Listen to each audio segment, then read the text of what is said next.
coming up, you may spend more time studying. And my guess is an area director who knew you, cared for you, would go, I want you to be studying more for that.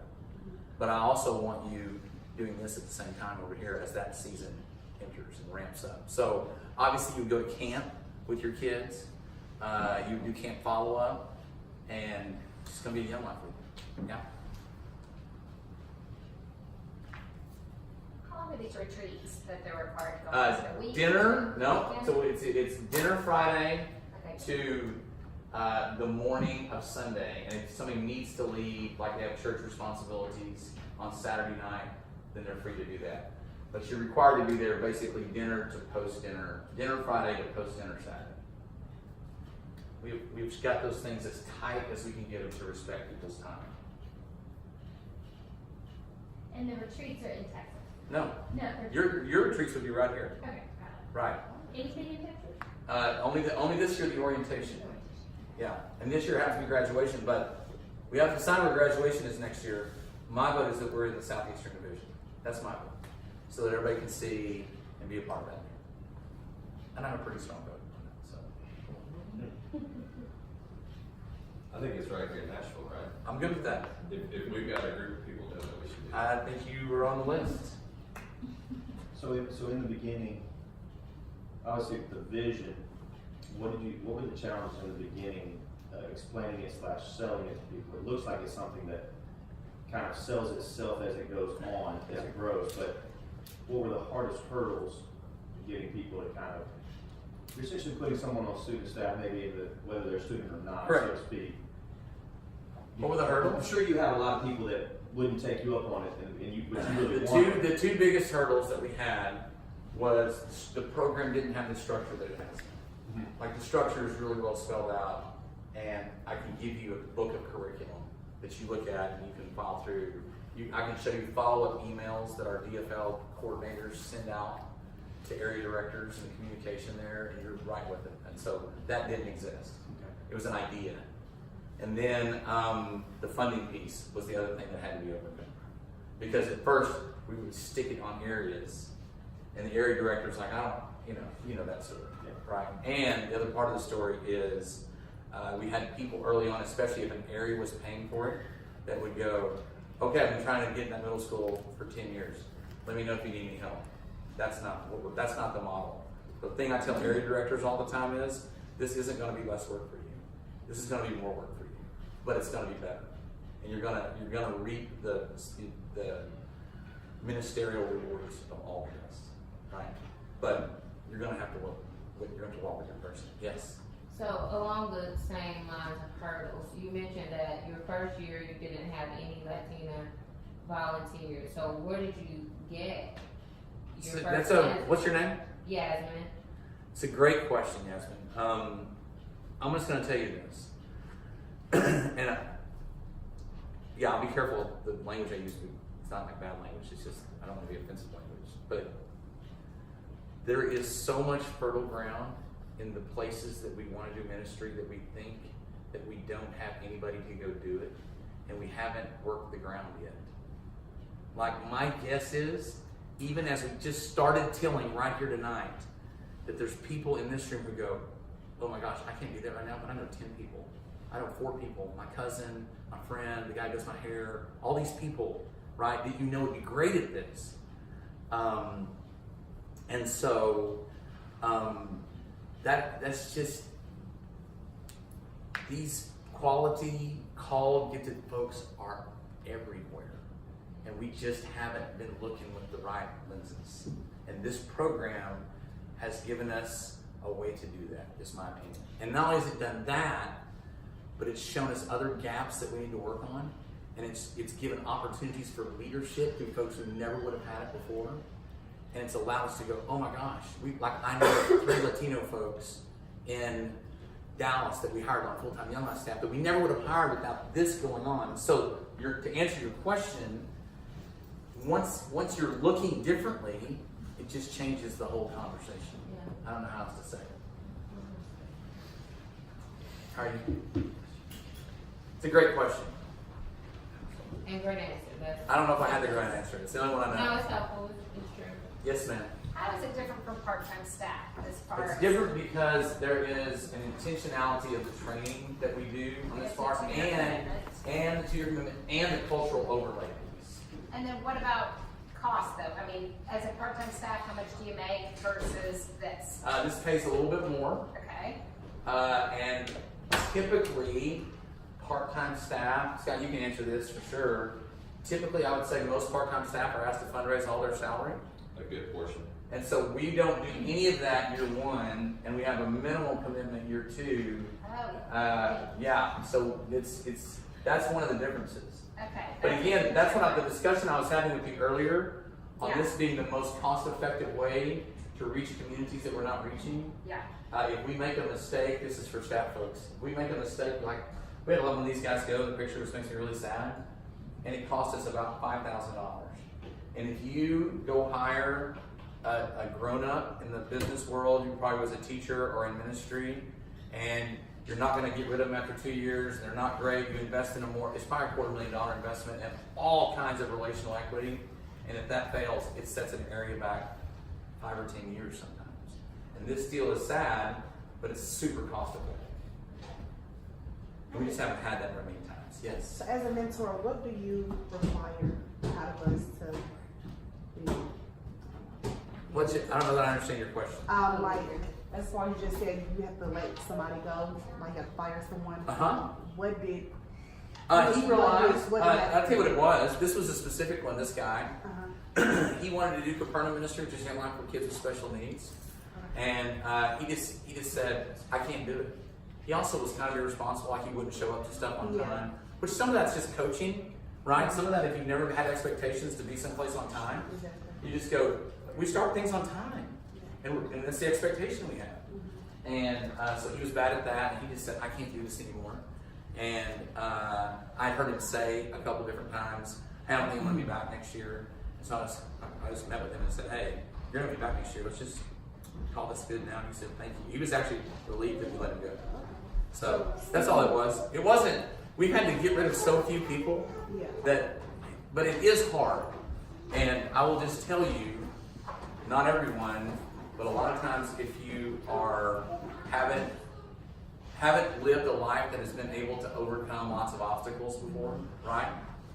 Like one of the things that we talk about some is if I have an obstacle, like I'm picturing it in front of me here, if I've got this obstacle in front of me that's keeping me from doing this, I don't know how I'm getting around it or through it or over it or moving it, but I know that I am. And your experience might be every time I see that, my life shuts down, so I'm going to shut down. And people will come to me and go, hey, I got to quit. Why do you got to quit? Well, they said I can't, they can't pay me to do this anymore. And I'm like, okay, let's talk about that. What if you change your schedule this one? He's like, oh, yeah, I don't quit. And that kind of thinking is just, sometimes you have to overcome that. So we've had a lot of people get to that point where you just have to walk with them and go, hey, there's an answer to every single problem. I don't know what it is, but let's figure it out together.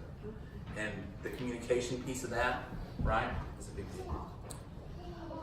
David, there's some folks in the room who have been leaders. There's some folks in the room who are brand new leaders. Yep. There's some folks in the room who are thinking about being leaders. Yep. So they might not even be sure about what a leader or a mentor is supposed to do. Right.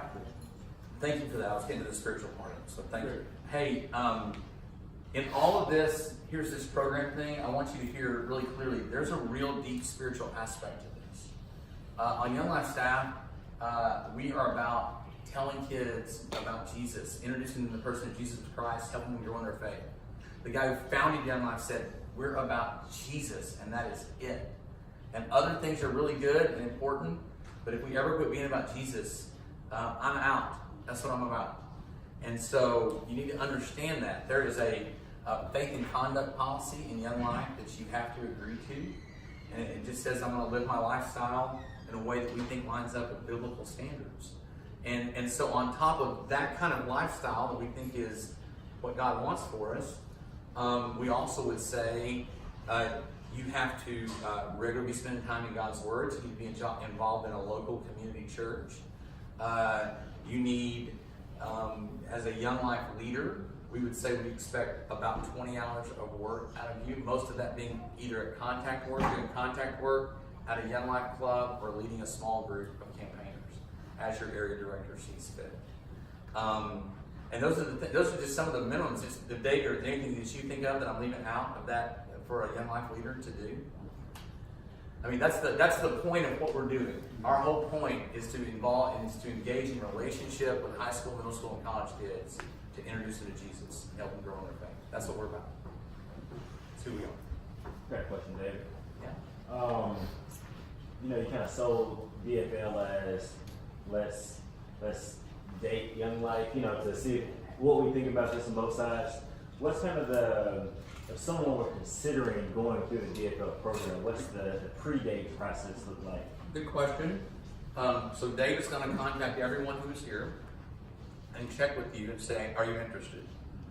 And if you're interested, I don't have any idea how many folks are going to be hired in this group right now. That's for them to decide what the finances allow. But then there'll be an interview process.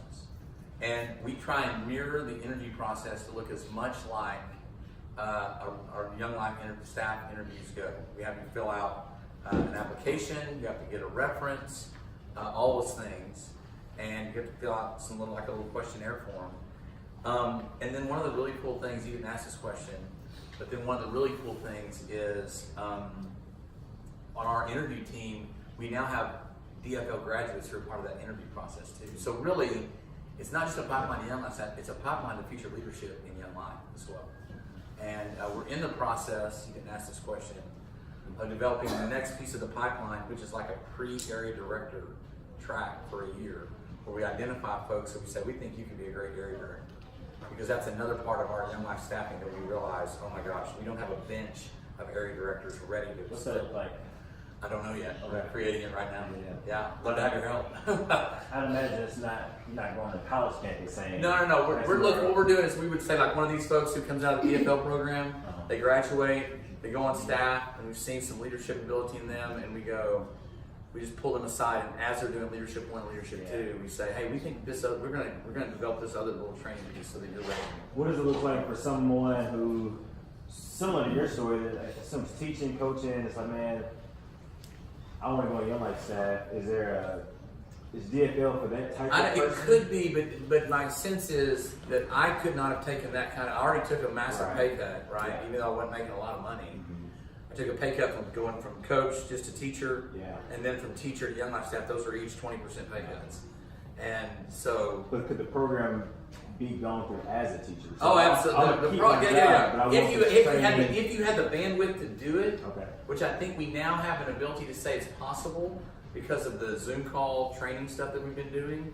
So we offer it we offer the training in an area or a region together. And even in Tennessee, you could go, hey, our Nashville folks are going to meet for their training this month, and our Knoxville folks are going to meet. And then we're going to offer the same training at a Zoom call meeting for anybody who couldn't make that on Wednesday night and Sunday night.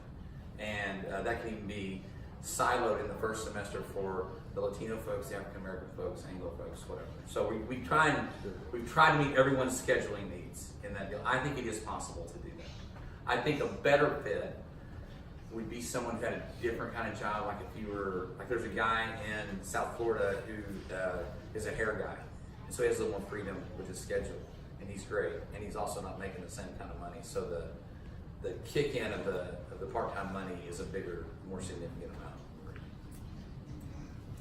Is the pay like during the ministry months? No, it's the whole year. Whole year. We're going to pay you to the end of August here too, also. Even if it just seems like the right thing to do to me. Now we're going to expect that you're with kids and follow up and working with kids, but it just seems like the right thing to do to me to say, even if we say we're not hiring you full time, we've committed to you for 2 years, so we're going to pay you to the end of August of your second year. And the pay starts September 1 of 2019, so you won't get your first paycheck till September 30. But that's when the pay starts, even though we're asking you to be at something a couple weeks early. But we're going to pay for that. So. Yeah. But what I'm getting at is it's not just during the semester, school it's the semester. whole year. Okay. A lot of our part-time staff will go September to April. This is a full year. Again, we're trying to meet folks. We're trying to meet a need that folks have. Right. So is it $850 A month, all year? All year long. Plus 200 That's a correct. month? Okay, that's. Not 200 a month, 200 a week. 200 a week. So that, and we capped that at $600 because most sessions are Right, three. but that's 850 plus That's right. 200 a week. That's correct. That's a big deal. It's good clarification there. We try to, we try to go, we're trying to take money off the table. And because even if that number ends up being like 14,583, I think, that's a bargain. I mean, we're, on the Young Life side, we're killing it. And I think other people say, yeah, I can make it off that. I can take a part-time job or two away. Or it's a great addition to a full-time job, whatever it is. Well, that includes food and lodging, right? Yeah. What does?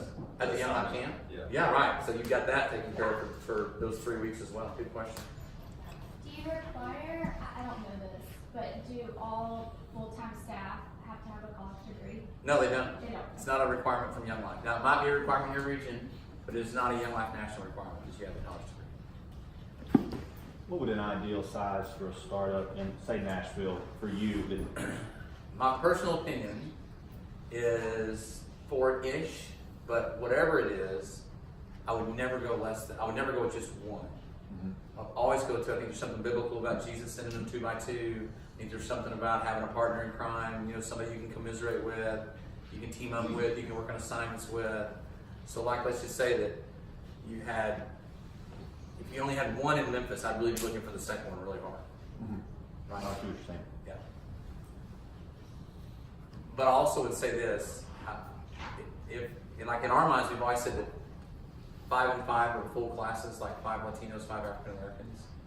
If we only find 3 quality Latinos and we only find 4 quality African Americans, that's what we're going to hire. We're not going to feel the pressure, give into it, because every year, every semester, there's someone who comes in late and you go, you're part-time staff anyway, come be a part of the DFL, and it works. And so it gives us a little wiggle room. But we've had to fight the pressure of hire because we have money to do it, rather than it's got to be quality folks. And so we've done a pretty good job of going. We're hiring the right people. Not finished products, right? We would just hire them full time. That's why we have the program. None of us are finished products. You know? And do you have to be a Young Life leader to apply for this? Nope. No, hopefully at the end of 2 years, Young Life's part of your DNA forever, regardless of what job you do. And I think we all would agree there's tremendous benefit in just being a relational minister in whatever profession you choose to do. I've said for years, the skills that we acquire through being a Young Life leader prepare you. If you never worked another day of your life for Young Life, you've acquired a set of skills, relationally, leadership, that equip you for effectiveness in any field for years and years to come. To testify to that, a friend of mine who was on staff decided he wanted to teach and was teaching. And one day, at the end of his first year, he had no teaching experience. There was an emergency certification. All these guys in suits come to his class and they go, "What are you doing here?" And he said, "Well, you've got the highest test scores of anybody in the lowest achieving classes. We just want to know what you're doing." He goes, "I was just being a Young Life. I didn't know what else to do." Yeah, that's what we do. Slade, you got any questions? No. You know some more. Hey, look, there are plenty of dumb questions. I taught for 16 years. You can ask stupid questions, but there have not been any tonight so far. It's okay. Feel okay if you have a dumb question. If you have any others, call Dave, one of the folks, Blakers, whoever it is, or Steven in Memphis, and we can get them answered. I promise. And be thinking. You now know, so you have a responsibility, even if this isn't for you, to go, who are the people that I know that could help us reach a community that we're not reaching in my area? Because again, I'm not okay with that. And I don't think any of the other Young Life staff people in this room are okay with that. And if they are okay with that, they're probably not my friends. Who are some people on the Young Life staff that have done this that we can talk to about that aren't you? You get what I'm saying? Oh yeah, no, I can give you a long list of those. Yeah, names. just throw some sure. names out there. George Estrella, Michael Ramos. Now you're putting pressure on me to do this. Christian Guzman. No. I'm really asking a question like, so a David I in a town, someone that started a DFL. I'm not talking about somebody who's been through the Oh, program. you're talking about somebody who started a DFL in a different town? Yeah, I'm just saying, just a young life staff person that has done it. There'd be an awesome little contact. She is the only one outside of our region at this point. And Gennaro in Atlanta. Yeah, he started a class. He came to our retreat in Austin. Okay. And said the only thing I don't like is that I'm 5 years behind having this. And so he said I'm starting immediately. And he started he fast tracked a group. So he's got a first year group that's about to the end of their first semester, and I would suggest you call him. Okay. Because he That's says, a good idea. please call him. But look, I've told Dave, Scott, told James Rockwell, I've got a great team of folks that I work with. It's such a significant part of our ministry and our division that every region has a DFL coordinator. And so I have 4 Latino folks who help with training. I have 3 African American folks that help with training. G helps with training. An Anglo gal in Kansas that helps with training. Kyle Brown helps with some training.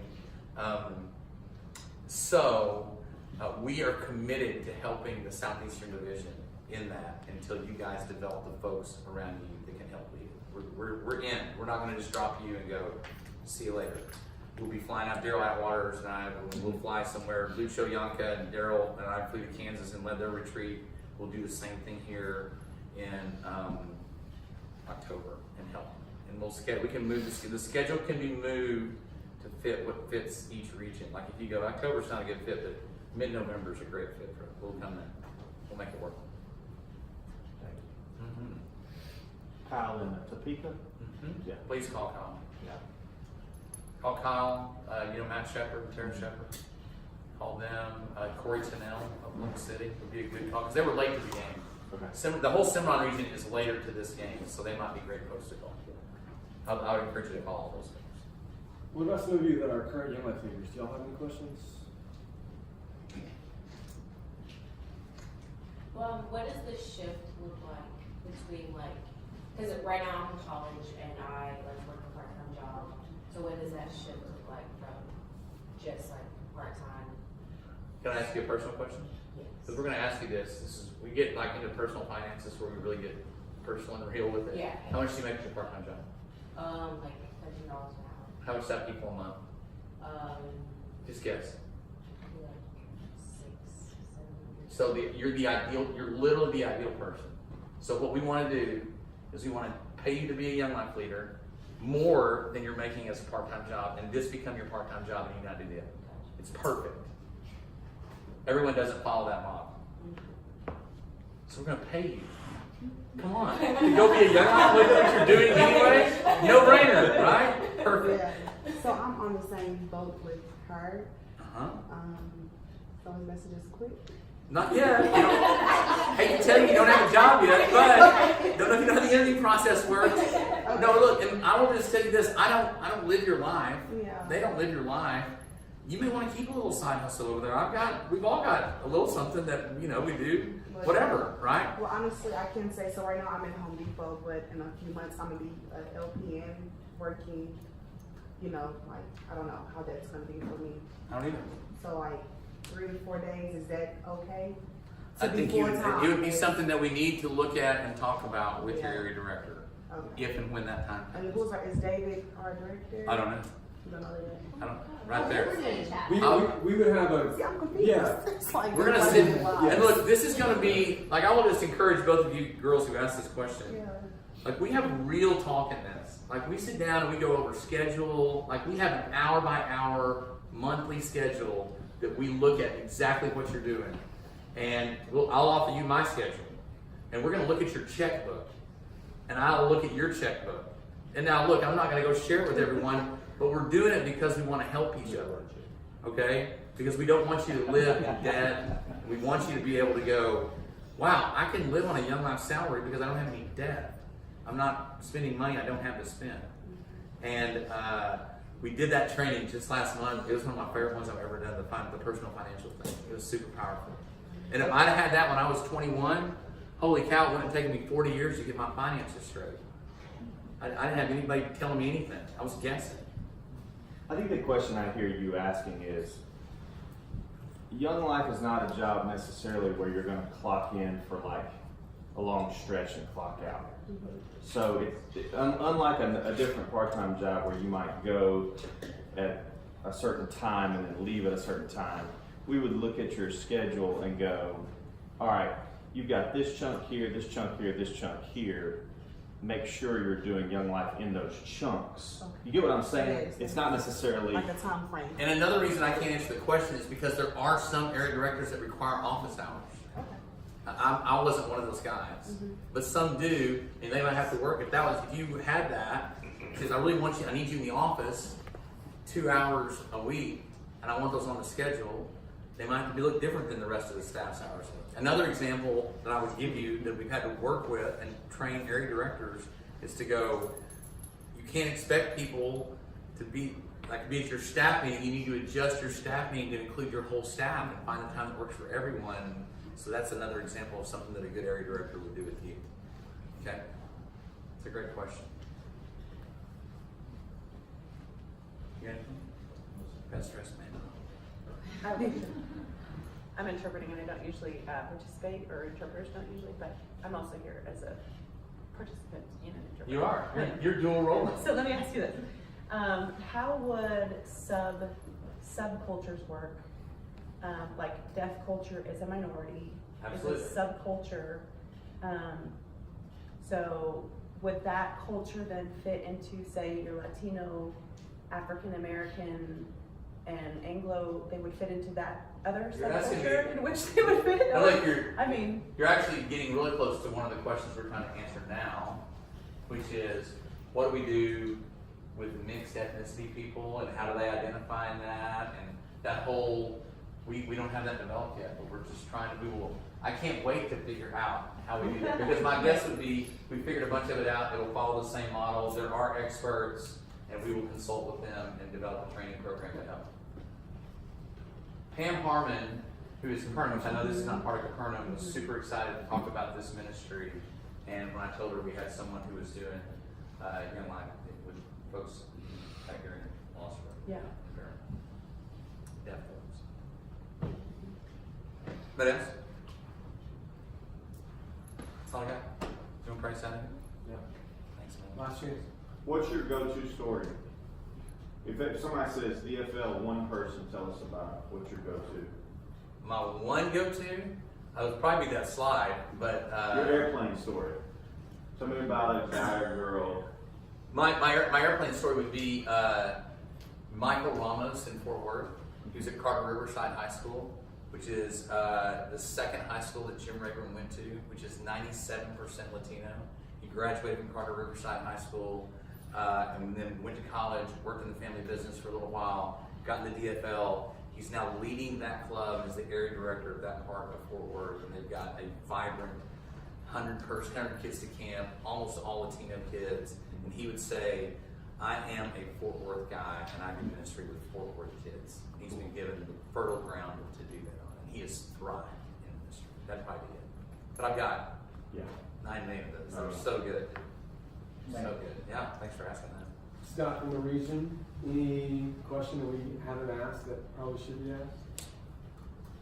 No, I think our desire is to see our leadership, our staff change shape, change culture, change outlook, and not only where we're effective on the ground, but kind of up the tree. Somebody can take my job because a lot of us look like me, and we need to have an influx of people that take higher level leadership positions in your life.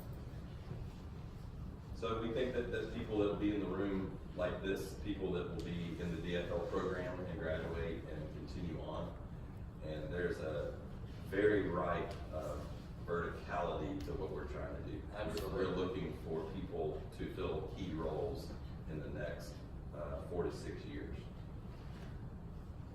I'm going to translate that for everybody sitting here who's interested in being in the DFL. You are here at the exact right time. Yeah. It is a good time to be doing what you're thinking about doing. We also want the best. We have a fabulous staff, so as much as a person of color can bring to the table that I can't, it's going to be hard for me to say I'm going to only see color. We're going to see great people white, black, Latino. We want a great team that doesn't look like one shade. That would be another part of my elevator story, is what he said, the sweet shift especially in Dallas and Houston that I've seen, of where it's like, it started out as we've got to reach these kids that we're not reaching. And now it's to the point where, hey, we're just creating great staff people. They can go anywhere. They're fabulous. And that's the thing I'm just like, yeah, that's when we're winning right there, in my opinion. It's whenever our other staff begins to realize, you know, we can have a Latino guy in all white Frisco. They're great. We can have a gal who's African American be in Plano, and it's great. So And just to be clear, this is your job, right? it's not my title, but it is my job. Yes. Okay. Anyone else with you? I've got a team of directors who's every one of the directors is part of their job. It's the vast majority of my job is this. Also, I'm the director of Latino Ministries for our division, but this is really what I do. Okay, cool. And for the Southeast, I do this for the Southeast. But you're the point. You're the contact. I am the point. I am the contact. Yeah, I have, but like every one of our regions has a person who I work with who's on a team. We got a great team. We're fabulous. Funding wise, this is funded by the region, this is funded Great based question. on how many people we get in the program. I have no control of your regional finances, and so this is where my power runs out, and you're looking at people in the room. Okay. And every region, I will say this, every region has the power to do it however they want. Okay, And your division can dictate that, but all right. my sense is this is being funded by Nashville, metro area, right now, With or being said, Memphis. every one of our regions has, we're providing this for all of our, I was just confused by that. So Okay. again, I'm in talks with both the region and division about Perfect, opportunities, okay. about how to do this together. I have a random question. Once we get to that point, is it checks or direct deposit? Direct deposit. I think she's interested. Yeah, I appreciate it. Direct deposit. Hey, listen, there's something. Hey, but it's only once a month. It seems to me, Yeah, right. it seems to, and it's always the last day of the month too, by the way, the Okay. very last day. It's important to know. Last business day of the month. That's right, the last Okay, business day of the that's month. And I think you get it, but we've had people who go, wait a minute, I didn't get 850, I got 684.26 or whatever the number is. I'm like, yeah, that's the government taking money out, and they had no idea what I was talking about. But yeah, so it's not exactly 850. Okay, that's fine. It's pre-tax. Wait, direct deposit or? Direct deposit. Right on your check. I think it's time for me to pray. But Mary, I love the question. Thank you. Jesus, thank you so much for the people that you brought to this room. We pray for all of the kids that you will reach because of the people in this room. And how you will grow some of the people in this room, even myself, through this. We pray that you will give us wisdom and discernment and lead us. And for David Morgan and coming and sharing his life with us, for every teenager. Amen.